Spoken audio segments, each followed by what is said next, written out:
that woman just rob you?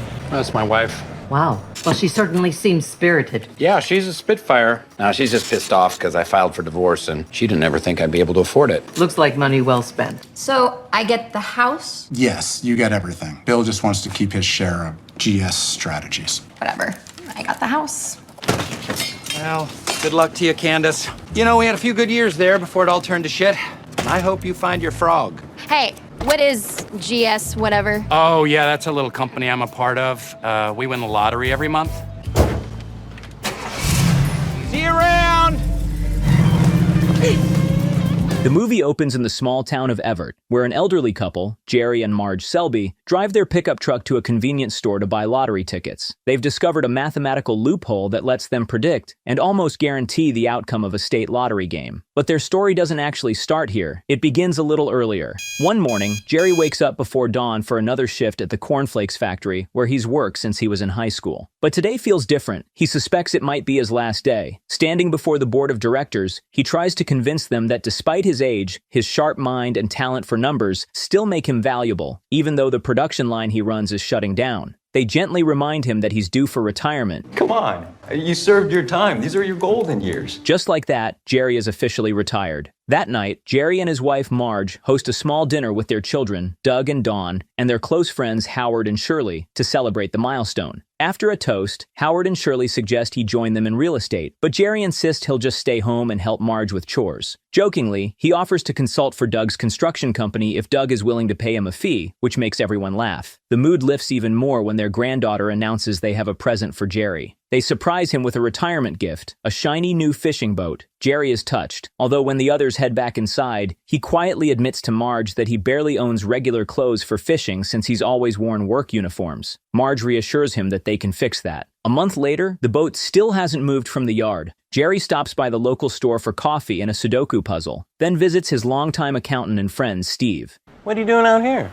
My appointment's at 10. No, you said you'd come at 10. I don't have any other appointments. I have 6 clients. Okay. When Jerry asks how he stays afloat financially, Steve admits he works full-time as an online travel agent now. They get down to business, and Steve reveals that Jerry's savings have only grown by about 2%. He urges Jerry to invest in the stock market, promising he could double his money in a little over 7 years. Jerry declines and heads out. Before he leaves, Steve reminds him to enjoy retirement and maybe take that boat out for a spin. So Jerry finally tries. He straps the boat to his pickup and drives to the river, but things go wrong fast. He forgets to set the parking brake, and the truck begins rolling into the water. Panicked, he jumps in and pulls forward, totally forgetting the boat is still attached. Frustrated and embarrassed, he returns to the store for another cup of coffee to calm down. While there, he overhears the cashier explaining the rules of a lottery game called Windfall to a customer. What's a roll down? Oh, it's when the jackpot hits 2 million and nobody gets 6 numbers. Then the whole jackpot rolls down to the people who got 3 or 4, whatever. Just better odds. Jerry sits down and notices a Windfall pamphlet on the table.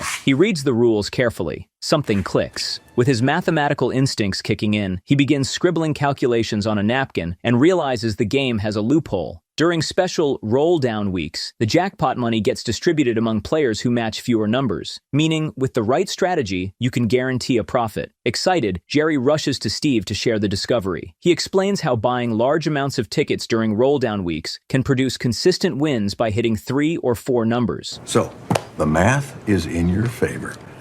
And they missed it. I don't know what this says. It looks like the numbers a crazy man drew in a cell wall. It means that on the roll-down weeks, you are guaranteed to win. That can't be true. Why not? Because it's the lottery. There's a building of people in Detroit whose job it is to know how the numbers work. I cannot believe you are my accountant. Part-time accountant, full-time online travel agent. He heads straight to the bank and asks the teller, Mindy, for a $2,000 withdrawal. Confident in his calculations, he promises he'll be back in a few days with at least 20% more. The next morning, Jerry heads to a local store to buy $2,000 worth of Windfall tickets. That night, he sits glued to the TV as the winning numbers are drawn, quietly writing them down. When Marge walks in, he quickly closes his notebook and pretends he wasn't paying attention. She asks what he's doing, and Jerry awkwardly claims he's just chilling. Marge suggests they watch a movie together, but Jerry keeps acting suspiciously, insisting he's watching something important. You're watching this? No. Yet he immediately turns off the TV when she questions why he's watching the lottery. As soon as she leaves, he switches it back on and continues writing down the numbers. The next day, Jerry sits in a cafe checking his tickets and realizes he lost $327.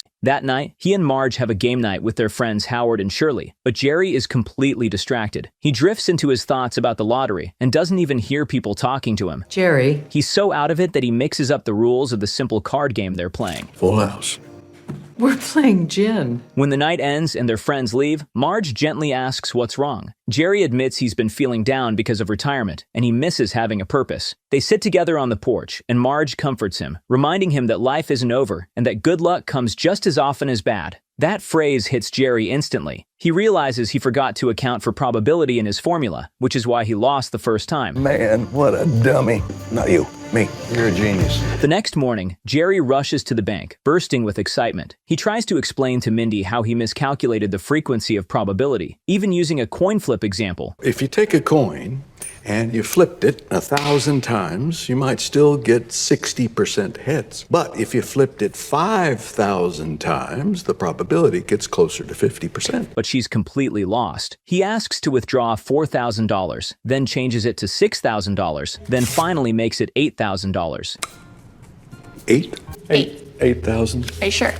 Nearly his whole balance. With the cash in hand, he returns to the store and buys a massive stack of windfall tickets. Later, Jerry and Marge have lunch at a diner with Howard and Shirley. They chat about the town's annual Jazz Fest, which has been canceled for years because of an accident that left the town in debt. Then Howard casually asks if they want to buy lottery tickets because a roll-down is happening that night. Marge quickly says, We're not lottery people. making Jerry shift uncomfortably. Howard jokes that only crazy people spend thousands on lottery tickets, and Jerry immediately chokes on his food. Soon after, Jerry is back at the cafe, sorting through his stack of tickets. This time, the math works, and he realizes he's won over $15,000. He cashes out quietly and sneaks the bundles of money into their pantry, stuffing them inside an old popcorn tin. The next day, the family and their close friends gather in the backyard for a barbecue. Jerry hands the grill over to his son Doug and heads inside. Inside the house, Jerry catches his granddaughter Lizzie walking out with the popcorn tin. He stops her and awkwardly claims the popcorn is stale and full of sugar. Lizzie doesn't buy it, but Jerry manages to get the tin from her anyway. He rushes into the pantry, dumps the cash into a cereal box, and hands the popcorn tin back to her. Later that night, Marge approaches him with a suspicious look. Something you want to tell me?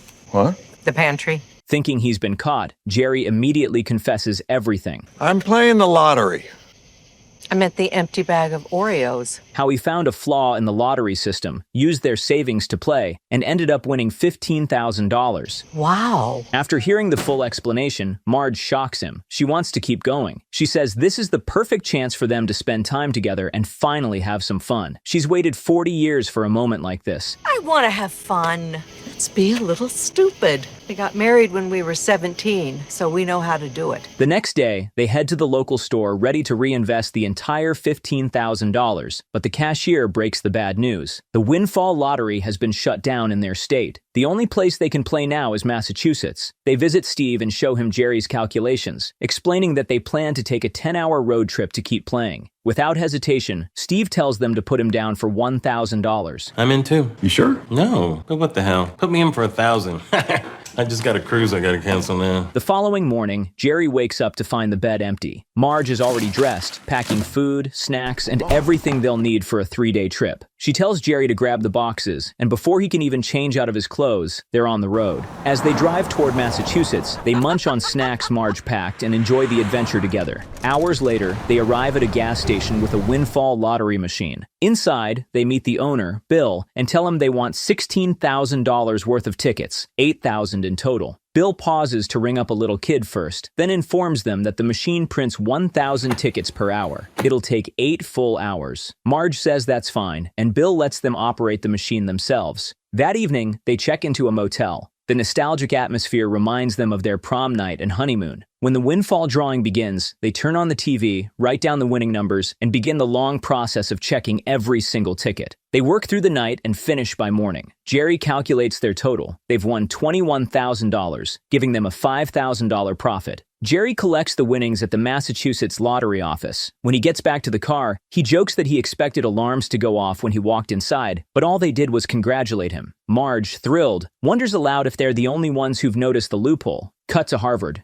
In a dorm room, a student named Tyler sits at his laptop, working on a research project about lottery odds. His roommate thinks the topic is dumb, but Tyler insists it'll still earn him a B. Once the roommate leaves, Tyler looks through the lottery tickets he bought for research. When he picks up the windfall ticket, he flips it over and his curiosity spikes. He starts entering the game's rules into a spreadsheet and running calculations of his own. Back on the road home, Marge suddenly tells Jerry to pull over. He does, and they step out of the car. Marge tells him she thinks there's a reason they stayed in their small town for 40 years, that maybe this was the reason. Since Jerry says the more they bet, the better the odds, Marge suggests they bring in the people from their town and let everyone benefit from the loophole. The next day, Jerry and Marge meet with Steve again and tell him they want to start their own corporation, one where the entire town can buy shares so they can raise more capital and increase their profits. Steve loves the idea, buys more shares himself, and helps them set it up. Soon after, Jerry gathers his friends and the town residents at the local diner to explain the new venture. The company is officially registered as GS Investment Strategies, and Jerry explains that each share costs $500. Raj, one of the residents, asks if he can contribute something other than cash because money is tight. What if we want in, but we're behind on our bills and don't have enough for a share? Do you accept other forms of payment? In the next scene, Jerry pulls into the driveway with a quad bike in the back of his truck, Raj's alternative payment. Marge introduces the idea to their friends Howard and Shirley, who are immediately excited and join in. Criminal like this. No, Shirley, it's not criminal. We're gonna pay taxes on all the winnings and claim expenses.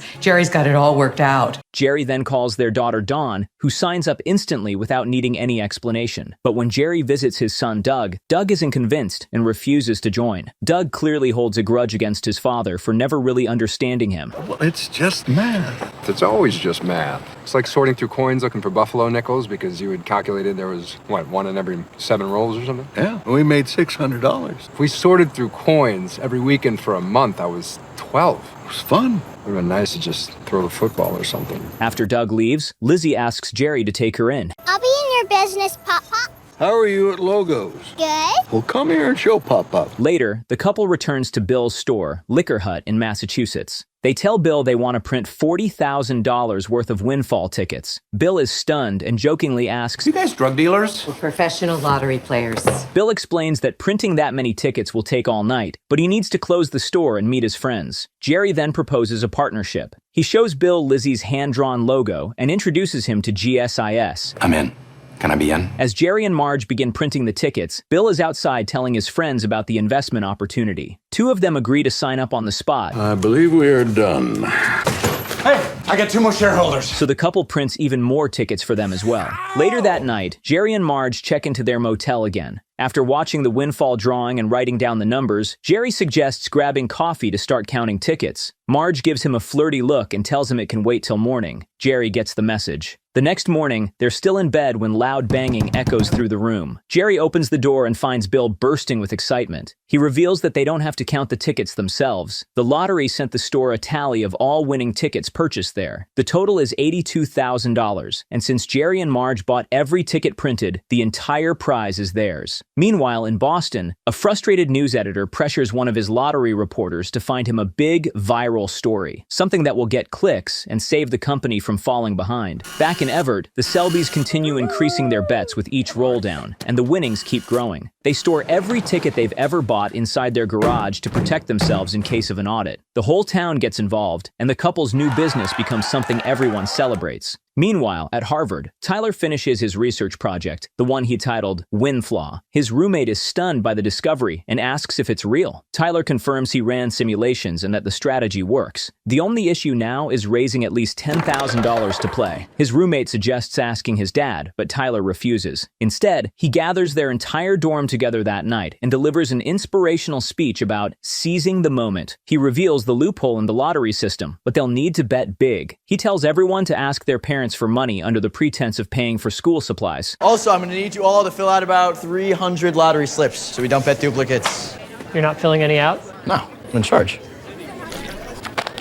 Back in Everett, Shirley and Howard show Doug the rundown amphitheater where the town's annual jazz festival used to be held before the accident that shut it down. They tell him they want to use the lottery profits to rebuild it. Doug later visits Jerry and helps him sort the stacks of tickets in the garage. Jerry explains they must keep every losing ticket in case the IRS comes knocking. Doug then reveals he's been hired by the group to renovate the amphitheater. Jerry admits he made Doug a shareholder from the beginning. You have a share. What? You did from the start.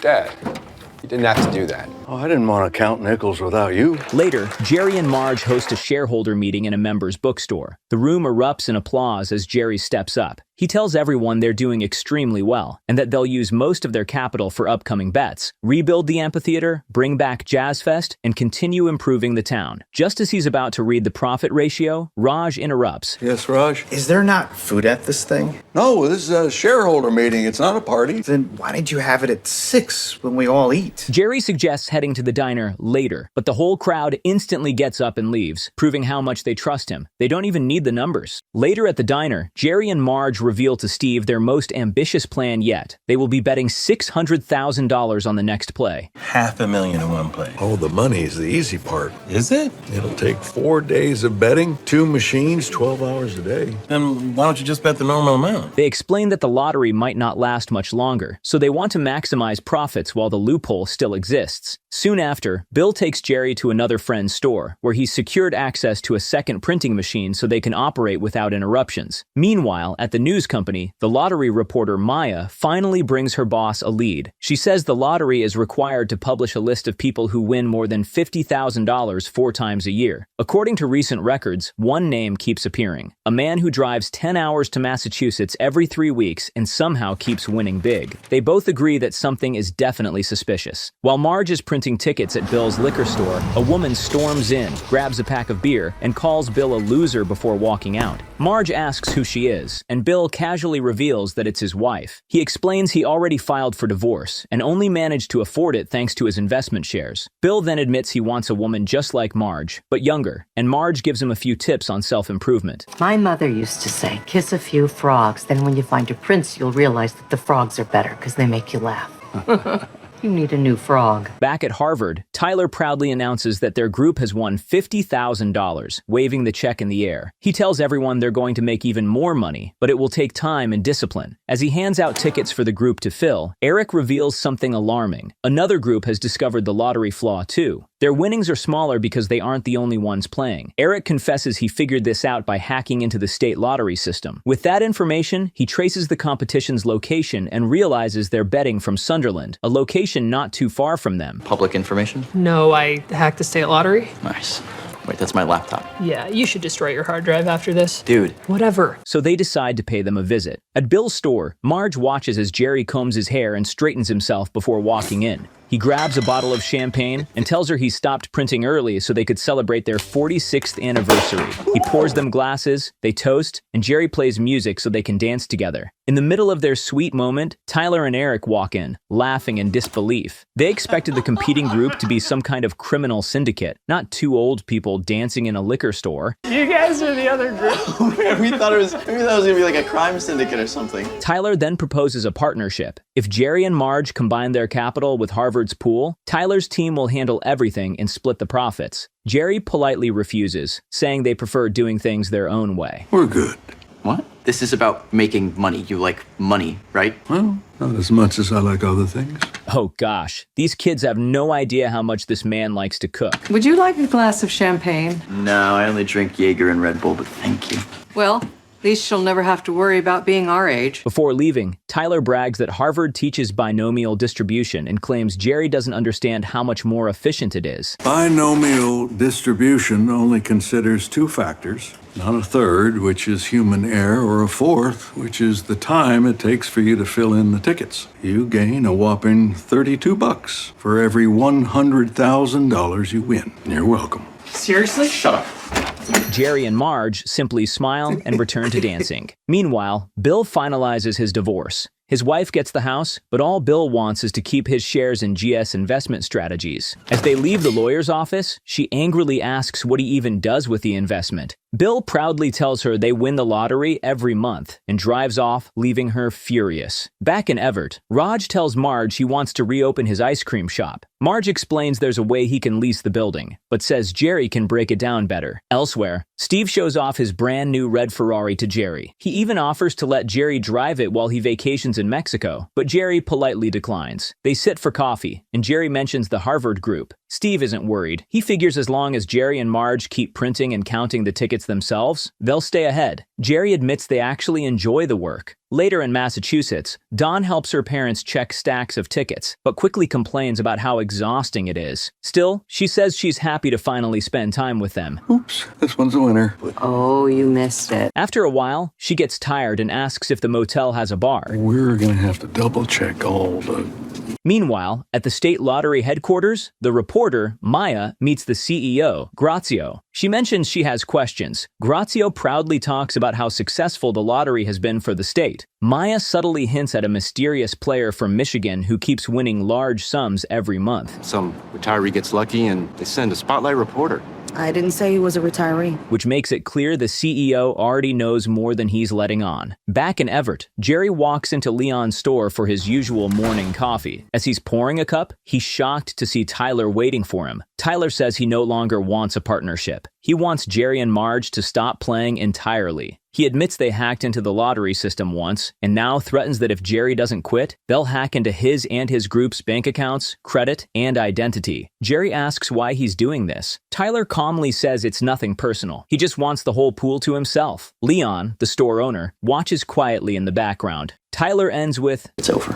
Enjoy your golden years," and walks out. When Jerry gets home, he finds Marge already buzzing with excitement, preparing for their next trip to Massachusetts. But Jerry sadly tells her they won't be playing the lottery anymore, leaving Marge shocked. That evening, they hold a shareholders meeting. Jerry takes the stage and, with a heavy heart, announces that they will no longer be playing, disappointing the entire room. He lies, saying it's because of new variables in the game. Leon quietly tells Doug about what happened between Jerry and Tyler at the store. Doug approaches Jerry and urges him not to let some college kids take this away from him. So you're really gonna let some college smartass take all this away from you? He reminds Jerry that because of him, the whole town has regained its spark, and everyone is now happy. Doug tells him their small town feels big again because of Jerry, and he shouldn't let anyone steal that away. Doug leaves, and Marge walks up to her husband. Jerry reflects, recalling a time he took Doug fishing as a boy. He was, 16, 17.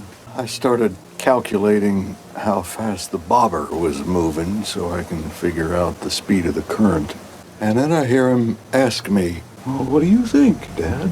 It was at that moment that I realized he was talking about a girl that he liked. He admits to Marge that sometimes he thinks he sees things others don't, but often he's actually missing the bigger picture. After this moment of self-reflection, he walks home, deep in thought. Later at home, Marge reminds Jerry that the next roll-down is this weekend. Jerry says he already knows, but explains that he's just trying to do the right thing by not playing. Marge tells him he's never been the type to give up without finding a solution, and he shouldn't start now. Using a playful binomial distribution analogy, she reminds him that they have each other and aren't afraid to do something a little stupid. Her words motivate him, and soon, the couple is driving to Massachusetts in their pickup truck. Later, they arrive at Bill's store in Massachusetts. Meanwhile, at Harvard, Tyler is counting his group's winnings when Eric tells him they didn't get the entire jackpot. Tyler asks who else did, and Eric reveals it's Jerry and his group. Tyler is furious.